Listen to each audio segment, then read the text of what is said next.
থাইলেণ্ডৰ পাটায়াৰ এই ঠাইডোখৰত আমি উপস্থিত হৈছোহি। এই পাটায়াৰ যি ঠাই, এই ঠাইত এখন সাগৰ ওচৰত আছে, বহুত ধুনীয়া ঠাই হয়। আপোনালোকে কেতিয়াবা আহিলে মানে থাইলেণ্ড আহিলে নে পাটায়ালৈ আহিব। পাটায়াত বহুত ধুনীয়া এটা সুন্দৰ পৰিৱেশ হয়।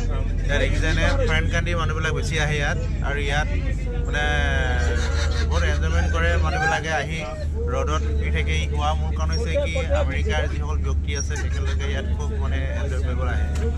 আৰু দেখিছে এটা সুন্দৰ পৰিৱেশ হয়, সকলোৱে আহিব পাৰিব, চাব পাৰিব। আৰু জাহাজবিলাক দেখিছে ইমান সুন্দৰ সুন্দৰ জাহাজ আছে, আৰু ইয়াত বুট আছে, বুটবিলাক চলাব পাৰে। ধুনীয়া এটা পৰিৱেশ হয়, দেখিছেনে?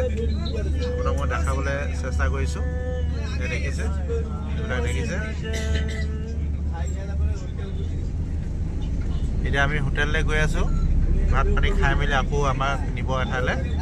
আজি আমি পাটায়াত আছোঁ, কাইলৈ আকৌ বেলেগ ঠাইত নিব।